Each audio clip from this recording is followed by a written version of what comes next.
और ये अच्छा सुझाव है कि आप मोदी जी का कंडक्ट देखिए, इलेक्शन के दौरान कितना पॉजिटिव रहा, एक डेवलपमेंट का एजेंडा रहा, इंक्लूसिव ग्रोथ की बात रही, अच्छी सरकार देने की बात रही, और एक जो लोगों की उम्मीदें बनती हैं कि अच्छे दिन आने वाले हैं। तो अब अगर डिलीवरी धीरे धीरे उसी लाइन पे होती है तो जम्मू कश्मीर के लोग भी देखेंगे कि भाई ऑब्जेक्टिविटी मेंटेन्ड है, इसमें कोई ऐसा जैसे पार्टी की इमेज बनाई गई है खास करके मुसलमानों में, ऐसी कोई चीज नहीं है। और जो सार्क इनिशिएटिव थी हमारी पार्टी की सरकार बनते ही, इतना पॉजिटिव इंपैक्ट इसका हुआ है, मुझे लगता है ऐसे कुछ स्टेप्स होते चले जाएंगे तो एक नई सोच पैदा होगी लोगों में, और जम्मू कश्मीर के लोग भी देश से थोड़ा सा ज्यादा अलाइंड फील करेंगे, ज्यादा एक कंफर्टेबल फील करेंगे। जो अभी एप्रीहेंशंस हैं, जो अभी एक डायलॉग डिफिसिट है, जो एक तरीके से फिजिकल कनेक्टिविटी का तो इशू रहे है, तो उसमें इस आर्टिकल का एक महत्ता धीरे धीरे कम हो जाती है, फिर इसका हटना थोड़ा एक नेचुरल सा हो जाएगा। अभी अगर स्ट्रोक में इसको किया जाएगा तो मुश्किल है। तो इसीलिए जो राज्य मंत्री जी ने कहा वो हटाने की बात नहीं, उन्होंने कहा इस पर चर्चा होनी चाहिए, और मोदी जी ने इस पर जम्मू में अपनी स्पीच में इलेक्शन के दौरान कहा था कि भाई इस पर चर्चा हो, इसके क्या फायदा हुआ, स्टेट को क्या नुकसान हुआ है। तो ऐसे धीरे धीरे वक्त मुझे लगता है प्रदेश में आपके चुनाव का यह बहुत बड़ा मुद्दा था। मोदी जब 1 दिसंबर 2013 को उन्होंने भाषण दिया, उसके बाद से जगह जगह इसको मुद्दा बनाया गया है। आप कहिए कि आपकी प्रायोरिटी नहीं है, तो ये जनता के साथ मतलब वो जनता का विश्वास नहीं है। आपने जम्मू से लेके उधमपुर, लेह, लद्दाख सब जगह इसको इशू बनाया है। ये आपकी प्रायोरिटी में, बाकी के साथ प्रायोरिटी में होना ही चाहिए। ये 500 के आसपास पोल प्रॉमिसेस हैं, जो टॉप प्रायोरिटीज इस टाइम पे वो मोदी जी ने कल लिस्ट किया था। क्या प्रायोरिटी? नहीं खान साहब, 10 प्रायोरिटी जो उन्होंने किया है उसमें समाहित है, उसमें जम्मू कश्मीर शामिल है। लेकिन जहां तक ये आर्टिकल 370 की बात है, आपने कहा कि कमिटमेंट है, प्रायोरिटी नहीं है। और ये प्रायोरिटी नहीं है तो अचानक 5 दिन के अंदर ही पीएमओ का राज्य मंत्री ऐसा है, सुन लीजिए नहीं होता है। नहीं, वो वहां के रहने वाले, वहां से जीत के आए, गुलाम नबी आजाद को हराने वाले दिग्गज को डॉक्टर जितेंद्र सिंह ने ये मुद्दा क्यों उठाया जो आपने कहा? क्या यूसुफ जी, मेरा सवाल यूसुफ जी से है, आपको लगता है कि सरकार की प्रायोरिटी नहीं है? ऐसा है कि उसमें कैबिनेट में कोई कंसेंसस नहीं था कि मैं राज्य मंत्री जी मुद्दा उठाएंगे, मेरा ऐसा मानना है। ये स्टेटमेंट है खान साहब, ये स्टेटमेंट है, और स्टेटमेंट ऐसे नहीं दिया था। समझिए, ऐसे ही चलती है। मैं भी पार्टी में हूँ, मुझे भी पार्टी कुछ अंडरस्टैंडिंग है, हमारे बड़े लीडर्स उनकी और ज्यादा अंडरस्टैंडिंग है। तो एक पार्टी की जो एक फिलॉसफी है, जो ओवरऑल प्रायोरिटीज हैं, जो अंडरस्टैंडिंग लीडर्स के, उसके हिसाब से कई बार स्टेटमेंट दिए जाते हैं। इसका मतलब यह नहीं कि कोई कैबिनेट का कलेक्टिव एक वो था कि भाई हमारी तरफ से आप ब्रीफ लीजिए, या इवन प्राइम मिनिस्टर का कि हमारे ब्रीफ के बाद आप ऐसा स्टेटमेंट दीजिए, वाटर टेस्ट करिए, ऐसी कोई बात नहीं। एक पार्टी का स्टैंड इसमें है जो जग जाहिर है। मुझे तो ऐसा लगता है क्योंकि वो उसी क्षेत्र के सांसद हैं, और जैसा कि मोदी जी ने भी चुनाव के समय वो विषय गए, इनका भी विषय था, तो उनके मुंह से अपना विषय निकल गया है। बिल्कुल सही है, क्योंकि वो वहां से आपको लगता है नहीं, जानबूझ के आपको लगता है कि प्रायोरिटी नहीं है, कमिटमेंट? देखिए, दो चीजें हैं। प्रायोरिटी का मतलब ये नहीं होता है कि आपने पहली कैबिनेट बढ़ाई और साहब हम 370 को हटा, जैसे काला धन को लेकर बात हुई, जैसे कि काला धन तो आपको पता है कि वो ऑब्लिगेटरी था, सुप्रीम कोर्ट का आदेश है 3 हफ्ते में कीजिए, कर दिया। प्रायोरिटी का मतलब ये नहीं है कि साहब आपने बैठा और पहला डिसीजन वो ले लिया। मैं मानता हूं अवधेश जी ने जो कहा कि भाई बार बार वो बात वहां चीज छुई गई, बहस के लिए छोड़ा गया, तो प्रायोरिटी में शामिल है। बीजेपी का कोर इशू है वो, तो इससे तो इनकार नहीं कर सकते। बीजेपी ने वादा किया था जब हम अपने बलबूते सत्ता में आएंगे तो उसको करेंगे, तो बीजेपी करेगी, ये तो मान्यता है। उसकी भूमिका बनाई जा रही है। दूसरी बात यह है जो विधानसभा की बात अवधेश जी ने कही थी कि जब तक विधानसभा वहां करे, तो मुझे लगता है कि इस इशू के सहारे बीजेपी जम्मू कश्मीर विधानसभा में अपनी स्थिति को और मजबूत करना चाहती है। 3 विधायक उनके जीते हैं, 3 चुनाव नजदीक है, अक्टूबर नवंबर, तो 3 सांसदों के सहारे अगर आप हिसाब लगा के चले कि टोटल जम्मू में मेरे ख्याल में 42 सीटें हैं और वहां पर 45 सीटें हैं, तो अगर बीजेपी की पोजीशन में मजबूत होती है इस इशू के सहारे, तो बीजेपी को लगता है कि आगे चल के वो इस पर आम सहमति बनाने में कामयाब हो जाएगी। तो मुझे लगता है कि एक स्ट्रेटेजी का हिस्सा है, इससे इनकार नहीं किया जा सकता। नहीं, आपने कहा है कुछ बीजेपी की भी प्रायोरिटीज होती हैं। जैसे ये डॉक्टर जितेंद्र सिंह जहां से आते हैं वहीं पर मोदी जी ने भाषण दिया था। ये पूरा का पूरा इशू उस राज्य से संबंधित है जहां से वो आते हैं। तो अगर वो चर्चा की एक बात हुई थी इलेक्शन के दौरान और पार्टी के मैनिफेस्टो में भी लिखा है, तो डॉक्टर जितेंद्र सिंह के मुंह से ये बात निकलना बड़ा नेचुरल सी बात है। लेकिन मोदी जी के लिए बहुत बड़ी प्राथमिकता हो, अगर होती तो 10 प्राथमिकताओं में से एक होती, वो नहीं है। अभी जो बड़ी प्राथमिकता है वो कैसे? नहीं खान साहब, ये आप उसको किस तरह से ले रहे हैं वो अलग बात है, जो मैसेज गया आम जनता में वो अलग बात है। अमित जी खान साहब नहीं, तो भाजपा पार्टी ने से ये clarify कह कर रहे हैं दिया। कि इनकी प्राथमिकता नहीं है, कमिटमेंट हो सकता है। सुन लीजिए, कोई आपने जो कहा कमिटमेंट है, प्रायोरिटी नहीं हो सकती। आपको लगता है कि जो भाजपा के नेता और केंद्रीय राज्य मंत्री डॉक्टर जितेंद्र सिंह ने जो बयान दिया है वो सुनियोजित नहीं है, यूं ही निकल गया नेचुरल में? नहीं, बिल्कुल सुनियोजित है। और रही बात प्राथमिकता की, तो मैंने आपको पहले भी बताया कि जनसंघ के टाइम से, श्यामा प्रसाद मुखर्जी के टाइम से भाजपा और जनसंघ की इसमें प्राथमिकता रही है। और ये सब विरोधाभास, यही मैंने आपसे कहा कि इन चीजों का राजनीतिकरण नहीं होना चाहिए। जो भी मुद्दों पे आप बात करें, स्पष्ट रूप से बात करें और बिल्कुल निष्पक्ष होकर बात करें। कुछ ऐसे मुद्दे होते हैं जिन पर राजनीति नहीं करनी चाहिए, उनमें से एक 370 भी है। तो इसको राजनीति से अलग करके एक राज्य के विकास के लिए, राज्य को कैसे विकास हम दे सकते हैं, वहां के जनमानस को कैसे हम मुख्य धारा में ला सकते हैं, उस पर चर्चा करें कि क्या इसके लिए फायदा होगा, नुकसान होगा। इसके राजनीतिक फायदा नुकसान ना देखें तो काफी बेहतर रहेगा। इसमें ऐसा है कि चर्चा के लिए अगर उन्होंने कहा है तो उसमें इतना हो हल्ला की जरूरत नहीं है। इस पे आप इतना गर्मी तब आती जब ये कहते कि भाई पार्टी जो है या सरकार मुंह कर रही है इसको एब्रोगेट करने के लिए। खान साहब, आपने पूरा उनका बयान नहीं पढ़ा। उन्होंने कहा है राकेश जी कि हमने 6 में से 3 सांसद जीते हैं, इसका मतलब वहां के आधे लोग कम से कम हमारे मुद्दे से जो है सहमत हैं। ये पहले दिन बयान था जितेंद्र सिंह का, पहली बात। दूसरी बात कि अगर भारतीय जनता पार्टी को लगता है कि हमारी प्रायोरिटी नहीं है, क्योंकि जनसंघ की स्थापना के पीछे अगर कोई एक कई प्रमुख कारणों में से एक बड़ा कारण था तो वो ही था कि कश्मीर को भारत का संपूर्ण अंग बनाया जाए। अगर भारतीय जनता पार्टी से टूटी थी तो उसके पीछे भी यही 3 कोर इशू थे, नहीं तो जनता पार्टी से अलग होने का कोई कारण नहीं था।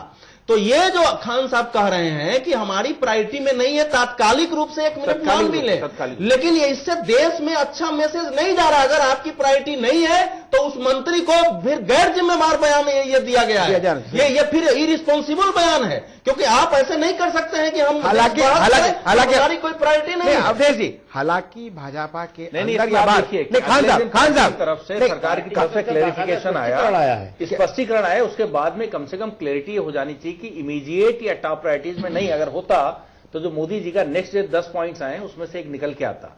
तो पोल के कोई 500 पॉइंट्स हैं, उनमें से ये भी एक पॉइंट है, राम मंदिर का बनने का भी पॉइंट है। लेकिन ऐसा नहीं कि राम मंदिर के लिए कमिटमेंट पार्टी का रहा है कि इमीडिएटली पार्टी जाके डिक्लेयर करने जा रही, कल से वहां कंस्ट्रक्शन शुरू होगा, ऐसा नहीं। उसमें भी कंसल्टेशन। राम मंदिर का मुद्दा तो अब सुप्रीम कोर्ट में है, हाई कोर्ट ने एक डिसीजन दे दिया है, अब सुप्रीम कोर्ट के लेना, उसमें आप अपनी ओर से इस समय पहल करने नहीं जाएंगे, वो अलग मुद्दा है। लेकिन 370 पर एक बयान आया है, मोदी जी ने बयान दिया, उसके बाद राजनाथ सिंह का उस समय बयान था, अरुण जेटली ने बाकायदा ब्लॉग लिखा था उस पर, और इसको इतना बड़ा मुद्दा बनाया गया है। देश में भी, बाहर भी उसके बारे में भाषण हुए हैं। और आप ये कहिए कि हमारी प्राथमिकता में नहीं है, 10 सूत्र में उन्होंने नहीं दिया है। उन्हें स्पष्ट करना पड़ेगा सरकार को कि फिर वो बहस करके क्या प्राप्त करना चाहती है, अगर उसकी प्रायोरिटी में यह है ही नहीं तो। बहस करके प्राप्त करना चाह रही है, 1 मिनट दीजिए मुझे भाई, बहस करके प्राप्त करना चाह रही है कि एक देश में माहौल बने, एक अंडरस्टैंडिंग क्रिएट हो, एक पॉजिटिव माहौल जब बनेगा और एक समझ आएगी, जो बेहतर चीज निकल के आएगी, उस हिसाब से पार्टी सरकार मूव करेगी। ऐसा नहीं कि इमीडिएटली ये करने जा रही है कि भाई एक छेड़ा मुद्दा, उसके बाद में कैबिनेट बैठने जा रही है, कोई लेजिस्लेशन लाने जा रही है, मांग रहा है। तो अभी जो टॉप प्रायोरिटीज में है, मोदी जी ने लिस्ट किया है, और मेरी भी अंडरस्टैंडिंग जो है वो है जॉब्स प्रोवाइड करना, यूथ को आगे बढ़ाना, अच्छी गवर्नेंस देना, मिनिस्ट्रीज को एफिशिएंट बनाना, ये सब चीजें हैं, बिजली मुहैया कराना, ये सब जो कंटेंसस इश्यूज हैं, इस पे एक चर्चा होनी चाहिए। बेहतर चीज निकल के आएगी तो ड्यू कोर्स में पार्टी इसमें सरकार नहीं, आप ये कह रहे हैं मैनिफेस्टो भाजपा का ये उसमें ऑलरेडी प्रायोरिटी है, उनका स्टेटमेंट है, अपनी जगह कमिटमेंट है, अभी इमीडिएट तात्कालिक प्रायोरिटी नहीं। मैं वही कह रहा हूं, लेकिन आप जो बात कर रहे हैं, ये इसमें सभी पैनलिस्ट से सवाल है कि समय बहुत कम है कि क्या जो जम्मू कश्मीर का मसला है उसमें ये हमारे संसद ने पारित कर दिया है, कोई बाहरी हस्तक्षेप हम स्वीकार नहीं करेंगे, सारे दल, सारी पार्टियां एक हैं। लेकिन ऐसा अक्सर देखा गया है कि तीसरी शक्तियां, वो विदेश की कई शक्तियां जो है उसमें ऐसी कोशिश में लगी रहती है कि ये मामला शांत ना हो और ये अशांत चलता रहे। आप लोगों को क्या लगता है, इसके लिए सरकार को क्या कदम उठाना चाहिए, और जो सरकार कदम अभी तक उठाई है वो उचित है? देखिए, सरकार ने अभी कोई कदम नहीं उठाया, नई सरकार ने, क्योंकि वो बने मुश्किल से अभी हफ्ता भर भी नहीं हुआ है। मुद्दा छिड़ा है, ठीक है। मुझे राम नाईक याद आते हैं कि पेट्रोल डीजल की रेट उनको बढ़ाने होते थे तो 6 महीने पहले से वो बढ़ने की जरूरत है ऐसा कहना शुरू कर देते थे, देश को मानसिक रूप से तैयार कर देते थे। शायद ये भी उस रणनीति का हिस्सा हो सकता है। अवधेश जी, देखिए, कांग्रेस ने वार्ताकारों का पैनल बनाया था दिलीप पेडगांवकर के साथ। उन लोगों ने अपनी एक रिपोर्ट दी जिसको कि संसद ने स्वीकार नहीं किया, उसकी एक पहल थी। इस गवर्नमेंट ने अभी पहल नहीं की थी। जो अटल बिहारी वाजपेयी की कश्मीर में जो पहल थी उसको सबसे महत्वपूर्ण पहल माना जाता था, क्योंकि उन्होंने वार्ता में हुर्रियत कॉन्फ्रेंस को भी शामिल किया था कि उसकी मनई स्थिति भी आए। उन्होंने ये भी चाहा था कि अगर संभव है तो कश्मीर के उस पार्ट के लोगों को भी हम बात में शामिल कर सकते हैं, और अमन का सेतु बनाया था। तो उसको अगर आगे बढ़ाना, वो स्वयं गए थे। आपको क्या मतलब, कुपवाड़ा की सीमा पर अटल जी स्वयं गए थे भाषण देने और श्रीनगर तक गए थे। तो वो एक अच्छी पहल थी, सबको। उसके पहले कांग्रेस ने भी पहल की थी, मुझे याद है। कांग्रेस तो पुरानी पार्टी है, कांग्रेस भी दिल से तो चाहती ही होगी कि भाई इसका इंटीग्रेशन हो जाए। ये दो राष्ट्रीय पार्टियां हैं, लेकिन कांग्रेस का जो एक मामला आ जाता है अंत में ना, कि उसको कश्मीर के उसको भी भय है कि ऐसा बोलने से हमारा मत न खिसक जाए। जब तक ये भाव नहीं हटेगा ना वोट का, ये नहीं हो सकता है।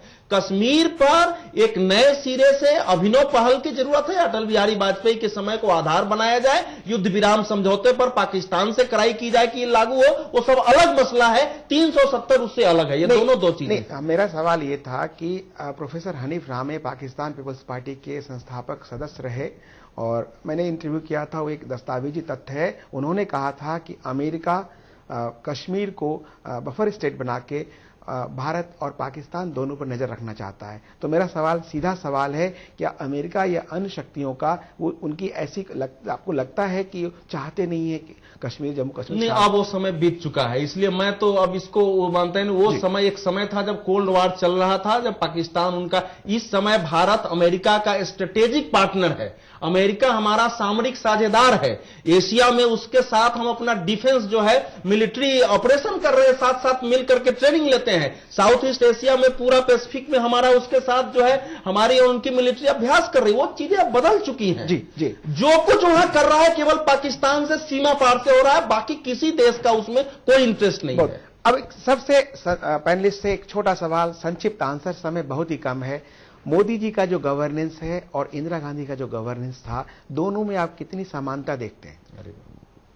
अनुज जी। मैं इस बारे में अभी कुछ नहीं कह पाऊंगा, क्योंकि नई सरकार को बहुत कम दिन हुए हैं। नई सरकार पहले दिन से खूब मेहनत करने की कोशिश जरूर कर रही है। अमित जी। देखिए, अभी तो बच्चे का जन्म हुआ है, अभी तो कुछ ऐसा नहीं करा है सरकार ने। अभी तो आप करीब 100 दिन का समय दीजिए सरकार। मोदी के गवर्नेंस की बात कर रहा हूं, 13 साल से राज कर रहे हैं गुजरात में। मैंने वही बोला कि अब स्टेट की बात तो अपना रखिए, अब वो राष्ट्रीय परिदृश्य में आ चुके हैं, भारत के प्रधानमंत्री हैं, तो उन्हें कुछ समय दीजिए। उसके बाद फिर हम लोग बैठेंगे आपस में और चर्चा करेंगे कि क्या उनका कार्यकाल अच्छा रहा या गलत। देखिए, सरकार ने 27 से अभी तक इतना तो दिखाया है कि सरकार काम करने को उत्सुक है। लगातार मंत्रियों में इनमें सक्रियता दिख रही है, अपनी प्रायोरिटी दे रहे हैं, तो इससे उम्मीद तो है। लेकिन मैं इंदिरा गांधी से तुलना नहीं करूंगा, क्योंकि भले लोग महान माने, लेकिन हमारे देश में चाहे राजनीति का अपराधीकरण हो, कमजोर लोगों का लाना हो, चाहे और कई सारे जो दुर्भाग्यपूर्ण अध्याय खड़े हुए, वो इंदिरा गांधी के शासनकाल से ही खड़े हुए। खान साहब जी, बहुत डिफरेंस है। इंदिरा जी का जो शासन था वो बड़ा अथॉरिटेरियन था, पॉलिटिकल मैनेजमेंट में लगी रहती थी, अपनी अथॉरिटी कैसे स्टेब्लिश हो, कोई नेता न बढ़ने पाए, इस पे उनका पूरा टेंशन होता था। तो आपको लगता नहीं मोदी जी का इकोनॉमिक ओरिएंटेशन ज्यादा है, उनका कैसे डेवलपमेंट का एजेंडा है, कैसे ट्रेड और बिजनेस बढ़े, कैसे जॉब्स क्रिएट हो, द्वितीय नास्तिक का तो इनका भी संस्कार है। जी, यूसुफ साहब, इस बारे में बहस करना भी जल्दबाजी होगी। बतौर प्रधानमंत्री इस पर अलग से एक दिन बहस आप रखिए मोदी की कार्यशैली पर। जी, हो सकता है कि कुछ दिनों के लिए अनुच्छेद 370 का मुद्दा शांत हो जाए या बहस जारी रहे, लेकिन ये मुद्दा सालों से बीजेपी के एजेंडे और इस बार भी उनके घोषणा पत्र में शामिल है। ऐसे में बीजेपी जब जब इस मुद्दे पे आगे बढ़ेगी, तब तब कुछ ऐसा ही बवाल मचेगा जैसा पिछले 2-3 दिन के भीतर मचा। ऐसे में अनुच्छेद 370 बीजेपी के लिए एक बहुत ही बड़ी चुनौती बन गई है। ऐसे में देखने की बात यह होगी कि आने वाले दिनों में प्रधानमंत्री नरेंद्र मोदी इस अग्निपथ तक कैसे आगे बढ़ते हैं और बहस की जमीन तैयार करने के लिए क्या रास्ता निकालते हैं। तो आज इतना ही, दीजिए इजाजत कुमार राकेश को। नमस्कार, और ताजा खबरों के लिए देखते रहिए चैनल 1 न्यूज।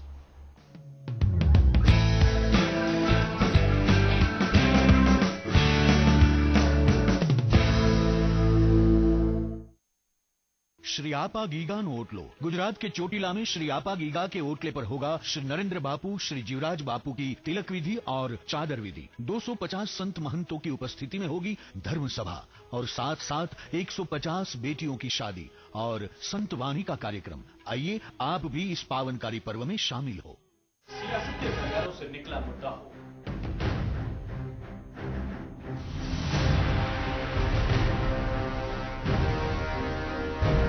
या फिर हो बाजार का उतार चढ़ाव,